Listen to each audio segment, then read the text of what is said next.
Morning, guys. So I'm showing you what I get to do daily with this, which is basically wound care on my end when I'm not at a wound clinic. And what they do at wound clinic is they assess it, they check how deep it is, if it's getting smaller, and they put lidocaine gel on it, and then they go, oh, hey, look, there's dead tissue, and they cut away more of it, and they make it bleed. That's wound care. That's what's required to keep it clean, nice, polite, and not infected. My job is to maintain it until I see them the next time. So, yes. Oh, yeah. Right. God, this stuff is always... If you're ever working with gloves in the nursing field, you already know what's going on. For those that don't know, it's called wet hands and gloves don't mix. Period.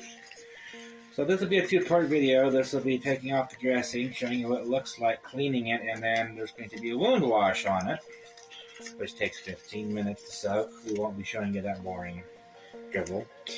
So, go out, have breakfast if you still have an appetite, or have coffee, whatever. Enjoy your weekend. It's the weekend right now. If you're watching this in the future, I'm so sorry. Anyway, part 2 will be showing what we put into it and how it gets covered up. But I'm just showing you the extent of this and why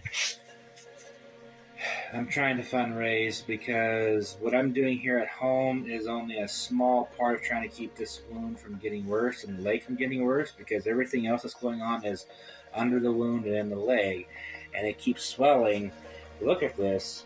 This is how bad my leg swells compared to my other one daily. I don't have to do much and it swells like this. Even when I have it raised, it still swells. Now, a lot of that is from the wound being irritated from the infection.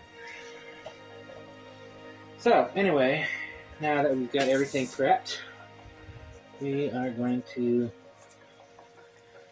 start getting things up. And there's various ways of doing this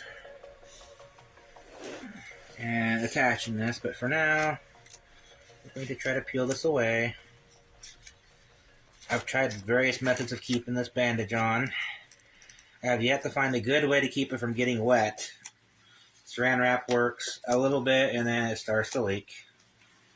But anyway, we're pulling this off. And as you're seeing, what looks like pus is not pus.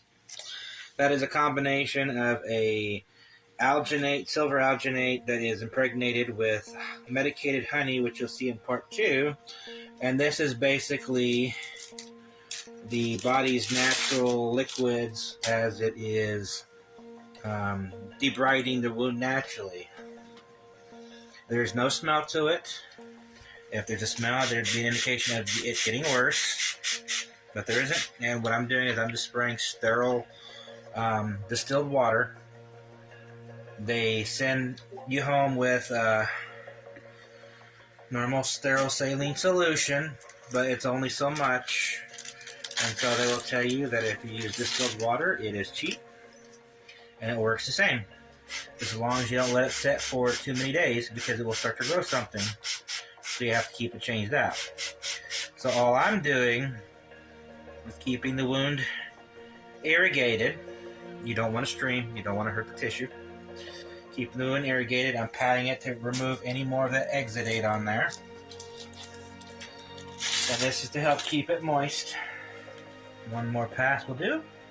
And as you can see on here, if you get a little bit closer, down here, there is a deeper track that's going down into my wound, and when they've measured this, it goes that far around it.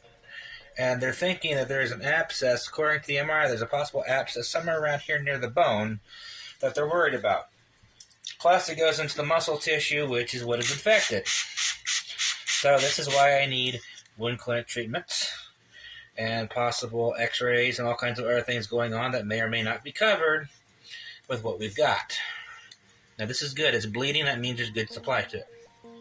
So, we've cleaned it. We've irrigated it. They're going to give you this handy-dandy wash solution. Show it again. Wash solution with a V. And it's basically something that sits there and helps sterilize your wound. It debrides it naturally, and you just let it sit there for 15 to 16 minutes. If you don't soak it on there directly, you put it on a gauze pad, like that. You get it nice and wet. And then you take this, and this is the fun part, especially if it hurts. You pack it in. See that divot? You pack it in, you put it on there, and now we let it sit for 15 to 16 minutes. So that eliminates the need for you to have to scrub on it. Yeah, that naturally helps it debride itself, removes germs, removes any of the plasma layer on top that's preventing further air or stuff getting to it, and removes any bacteria. So, we'll see you back in part 2 when we put the med honey in and cover it up. Thank you for bearing with us and having a stomach for this at the moment. And if you would like, please help us. And we're back to part 2. Get ready to take this off and get it all dressed. As you can see, these are all the supplies I have to keep getting weekly out of my own pocket. Because the wound care clinic can only legally provide the wash material and any kind of medication to put into the wound, but they cannot provide the actual dressing material because that is part of their accounting system. I think. I could be wrong. But yeah. So this is all stuff that I've gotten from Walmart to figure it out. Got various tapes. Scissors, Coban, gauze, dressings, distilled water, gloves.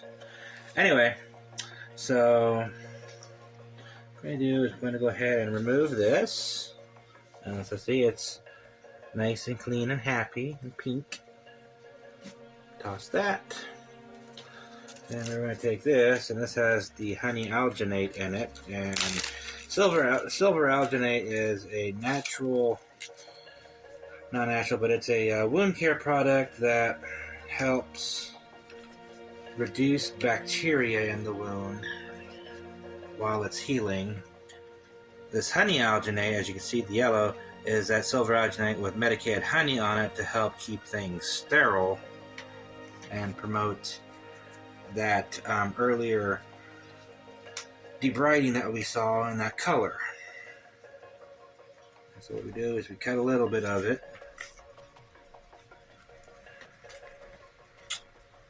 and you can kind of form it.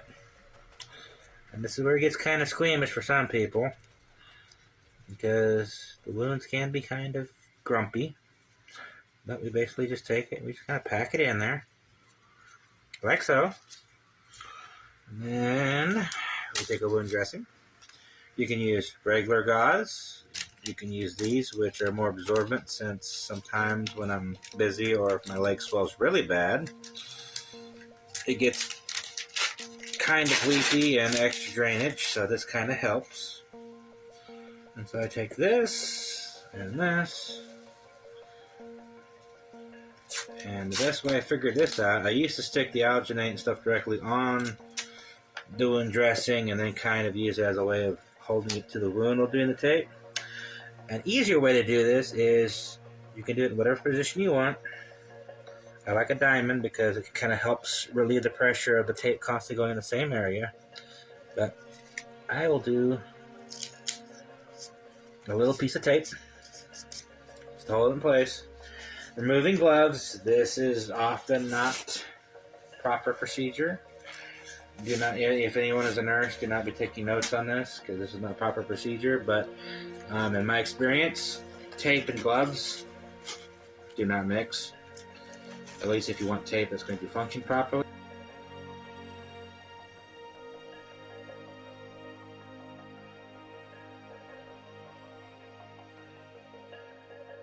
Getting some more tape to secure this gauze pad in place.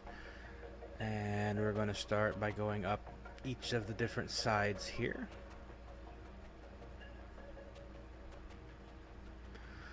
We'll cover that to secure it. You don't have to use super long strips. Trust me, it'll make it harder to get off, especially if you have hairy legs. Hair and tape also don't mix very well. You'll find that out. But as we continue, you basically just want to go along the edge borders, and you want to secure the top in this location. The tape doesn't stick very well because of the stretching skin, but if you do it and overlay it, it'll actually hold in place enough to keep it from flopping open and anything getting inside. The whole point here is to make sure that the gauze pad is in place and that everything is covered, nothing can get into it, but it can still breathe and it can still weep, and you can still help everything collect and get out of there and keep the wound nice and clean. And yeah, I was rubbing my leg earlier because I do have a hematoma up there on my inner thigh, and that is also what is causing a lot of weepage to go on because there is swelling from blocking blood flow sometimes. There's also extra bleeding going on because I'm on blood thinner for that blood clot. And so all this kind of plays together hand in hand with the issues that we're dealing with the leg wound, because it's constantly getting, well, not constantly, but it's been infected so easily, and being a diabetic, we already have an immune issue, and we already have difficulty with bacteria going rampant in our bloodstreams because of the blood sugar. So we're trying to do everything possible to control it, and we're hoping that once everything is figured out, that we can just continue antibiotics and call it good. Worst case scenario, we'll have to go see a general surgeon, and they'll have to open my leg a little bit, lance that abscess if they have one, and drain it. And hopefully there's no infection in the bone. This wound right now, regardless of how well my upper thigh bone, the femur, heals and how much I can bear weight on it, until this wound is healed and the infection is gone, I cannot go back to work at any point in time until they feel that it is safe that I can do so without going septic. So please, if you'd like to help us continue to keep this going and all that, please donate. And if you cannot donate, please share the link so other people will know and maybe they can help as well. Thank you very much.